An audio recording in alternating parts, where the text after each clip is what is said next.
All right, Go Produce. Here we are with episode number 7 of the Reflection series. My name is Big Lou. This is Go Produce. This is a podcast where we explore how music industry professionals turn their passions into profit. Today's episode, we're featuring Dan Brodbeck, Kathryn King, Dajaun Martineau, Gerry Rozo, Saidat Abari-Vandenberg, Hodgson, and Tiernan Heffron. Make sure that you stay until the end where I share our 3 main takeaways. And make sure to come back every single Wednesday for a new episode of Go Produce.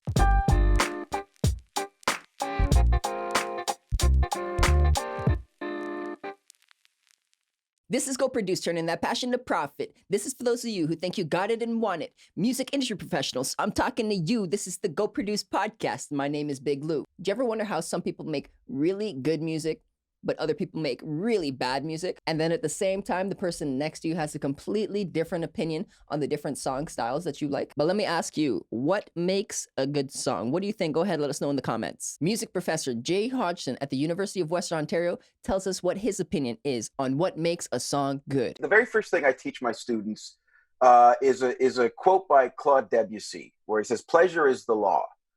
Theory is for weaklings."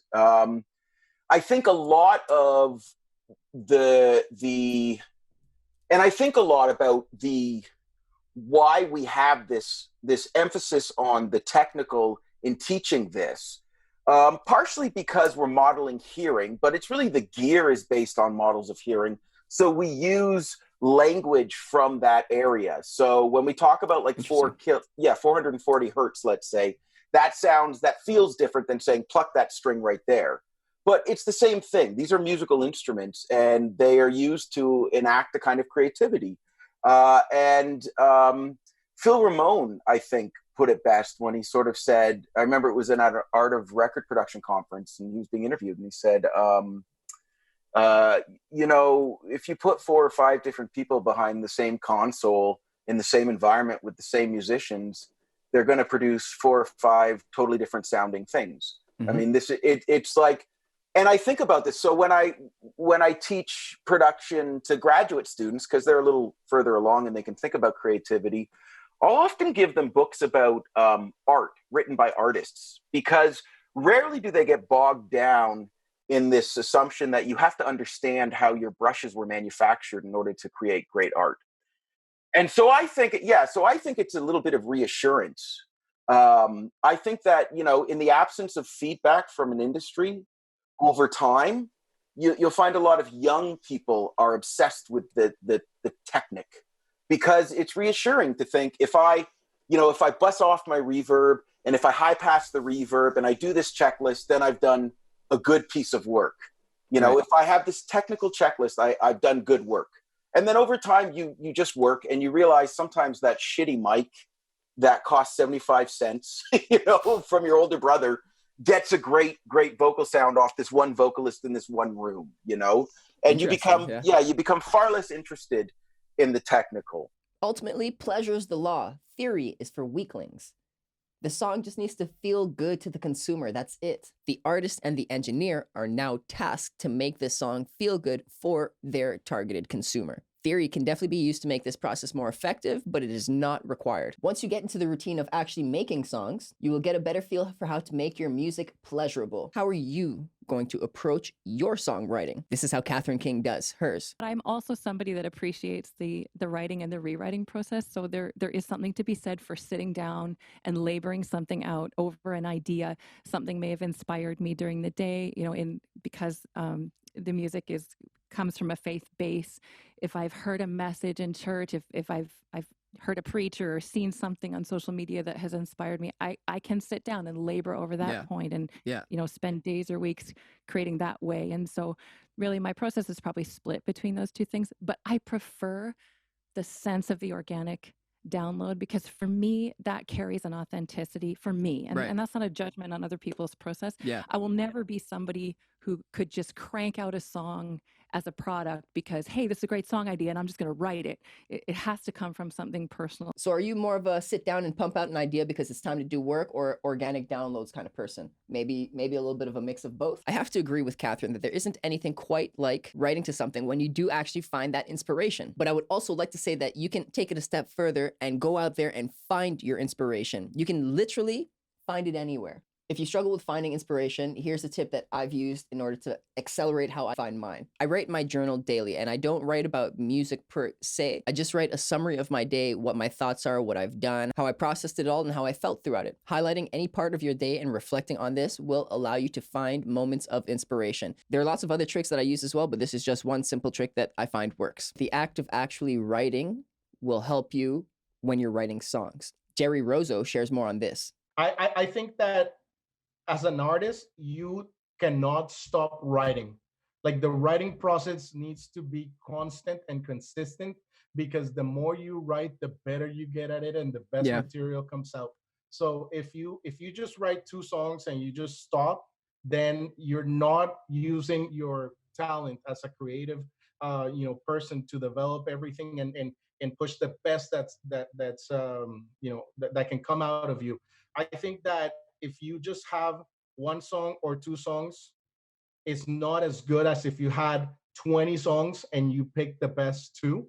I think that your chances of success increases exponentially, because you are really pushing out into the world your best, absolute best work. The writing process needs to be constant and consistent. That's why I write every single day in the morning. It's a non-negotiable. I make sure and I do that. And I just process my emotions and I reflect on it. The more you write, the more material you will have. Doesn't necessarily mean you have to use all of this material, but it gives you more options, and it helps you get better as well. You develop your ability as you do more of it. Another tip that I use is a game called object writing. At least I call it a game.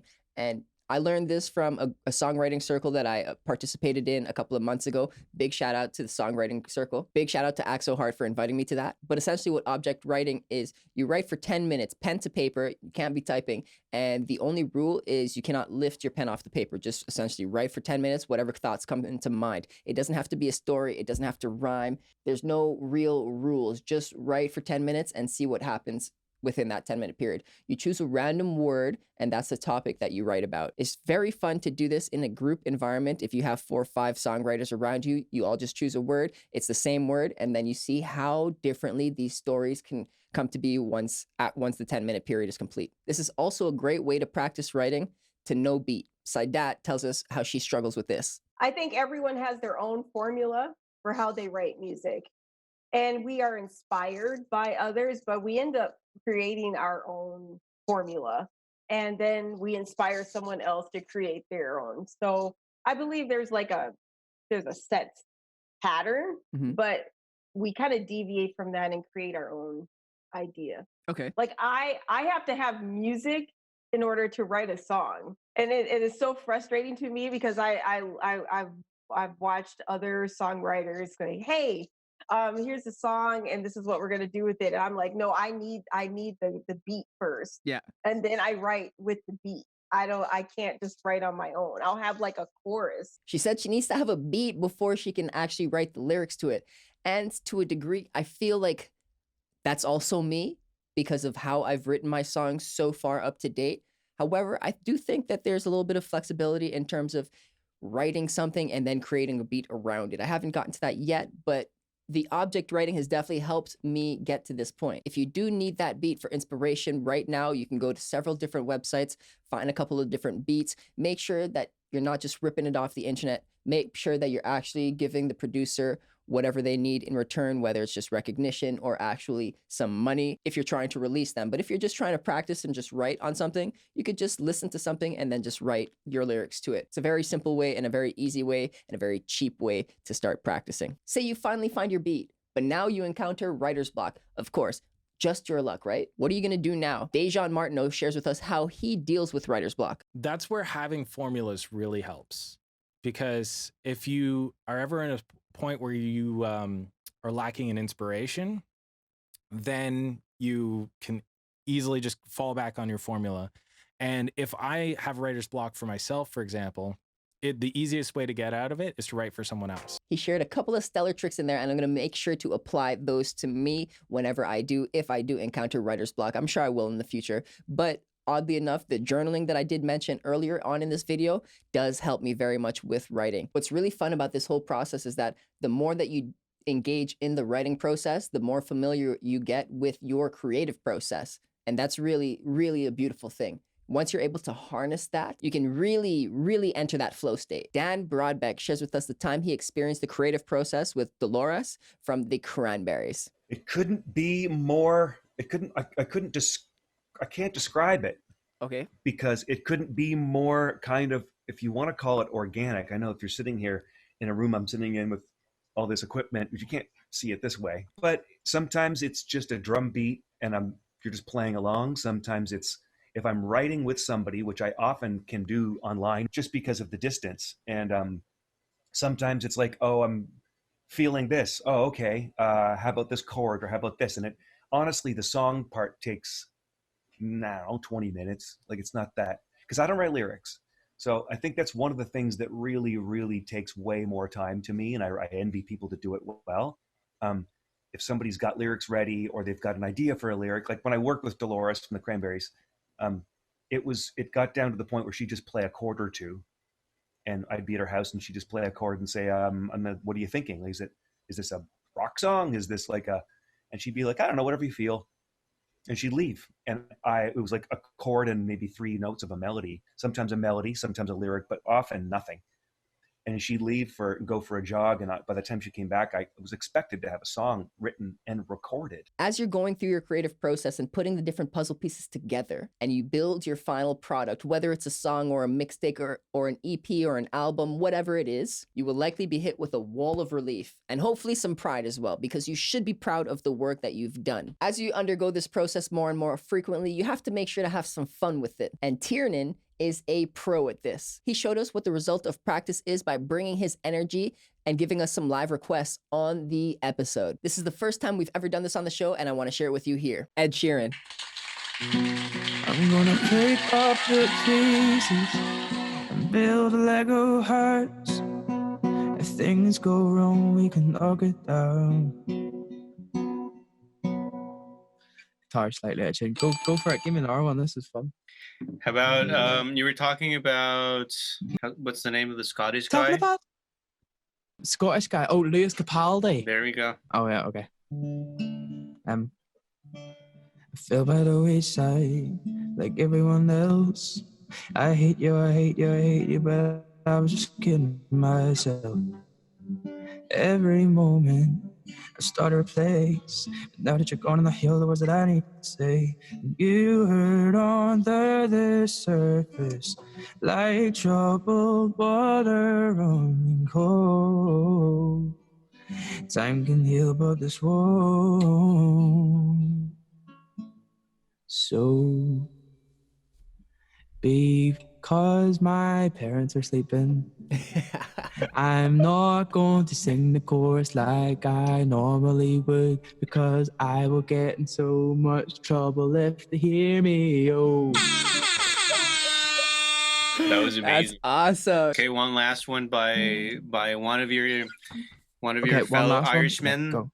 by Hosier. Ooh. Hosier, okay. My love has got humor.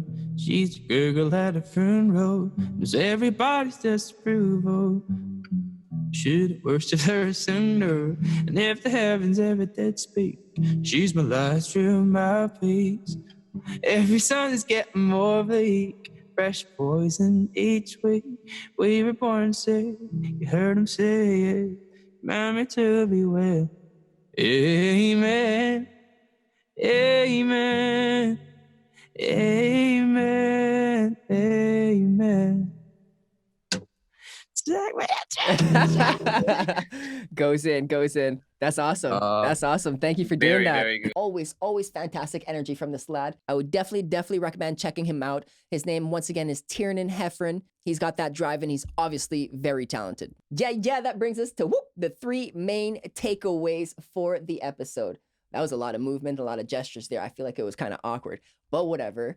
3 main takeaways. Takeaway number 1, make sure the music feels good. If it doesn't feel good to you, then it probably doesn't feel good to the people that you made the music for. Takeaway number 2, make sure you prioritize writing. Write out your ideas. Write in a journal. Write a verse every day. Write with friends. Write out random words. Read a dictionary. Just write. Takeaway number 3, beat writer's block by writing for someone else. And the win here is if they don't end up liking what you wrote for them, but you still like it, you could use it for you.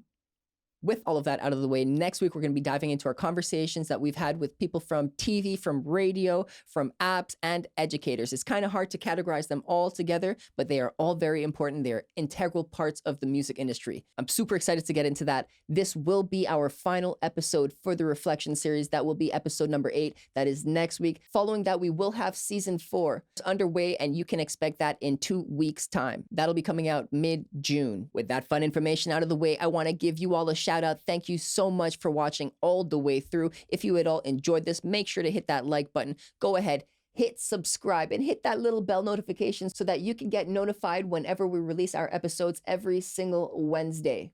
Don't forget, Go Produce is the podcast that explores how music industry professionals turn their passions into profit. This is exactly what I'm working towards. This is exactly what I want you to work towards. Perhaps we could do it together. Make sure to tell all of your music industry friends about this podcast if you want to help them grow too. And then tell me what your main takeaways were in the comment sections. If you have any questions, please let me know what those are as well. I'm happy to respond to every single one of those. That's it. That's everything. We out.